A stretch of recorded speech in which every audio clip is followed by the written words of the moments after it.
اللہ نے فرمایا کہ جب ان کا حد کا فیصلہ ہو جائے تو اپنے دل میں ان کے لیے کوئی مہربانی نہ رکھیں۔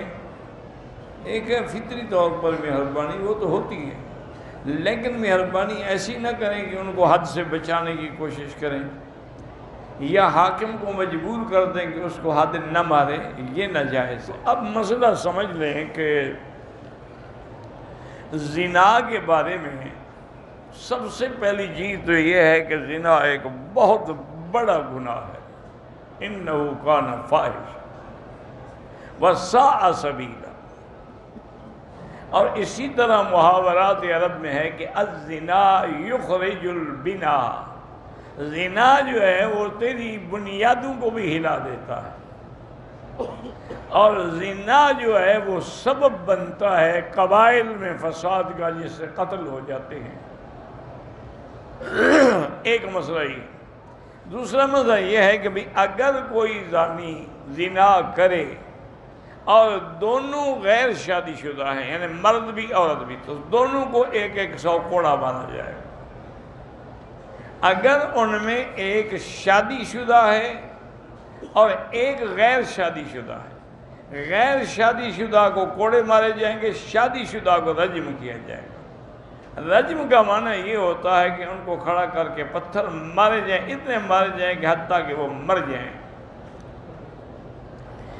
اور اسی طرح بعض ائمہ فرماتے ہیں کہ زانی کو 100 کوڑے بھی مارے جائیں، تقریبا آمن 1 سال کے لیے اس کو شہر سے بھی نکال دیا جائے۔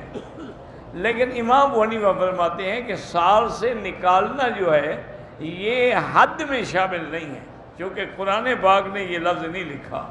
حدیث پاک میں ہے تو معنی یہ ہے کہ امام پر ہے، اگر امام اور حاکم سمجھتا ہے کہ اس کا شہر سے نکالنا بہتر ہے تو پھر اس کو نکال دے، اور وہ سمجھتا ہے کہ اس کے نکالنے سے کوئی فرق نہیں پڑتا تو پھر نہ نکالے۔ یعنی یہ چیز حاکم کے ہاتھ میں ہے، حدود اللہ میں اس لیے شامل نہیں کہ قرآن کی آیت کے اندر اس کا کوئی دخل نہیں ہے۔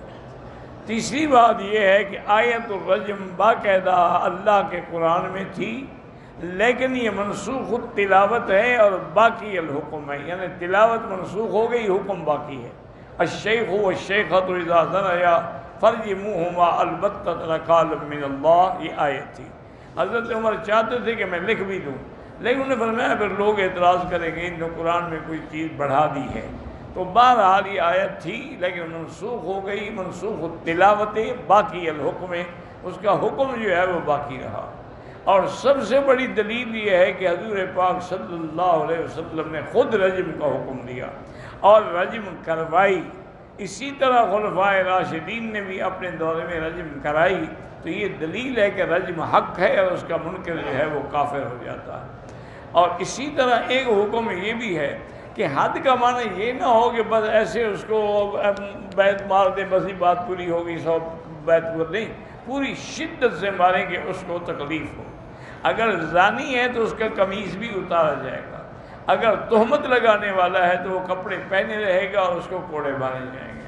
اور اس کے بعد یہ بھی ضروری ہے کہ ایک مومنوں کی، مسلمانوں کی جماعت کے سامنے یہ سزا ملے تاکہ ان کے لیے بھی عبرت ہو، اور جس کو سزا مل رہی ہے وہ بھی شرمندہ ہوگی، اتنے لوگ دیکھ رہے ہیں کہ میرا کیا حال ہے۔ اسی لیے اللہ تبارک و تعالی نے ان آیات مبارکہ کے اندر حقوق بیان فرمائے ہیں، اور اللہ کے حدود کو نافذ کرنے کی اتنی بڑی برکت ہوتی ہے کہ جس شہر میں حدود نافذ ہوں گے وہاں 40 دن تک اللہ بارش برساتے ہیں اور ان لوگوں کے رزق میں اور مال میں برکتیں عطا فرماتے ہیں۔ اسی لیے آج کل آپ دیکھتے ہیں کہ جب اللہ کے حدود نافذ ہونے ختم ہو گئے تو ہمارے ہاں برکتیں بھی ختم ہو گئیں اور رحمتیں بھی ختم ہو گئیں۔ وَلَا نَقُولُ إِلَّا لَا حَوْلَ وَلَا قُوَّةَ إِلَّا بِاللَّهِ الْعَلِيِّ الْعَظِيمِ۔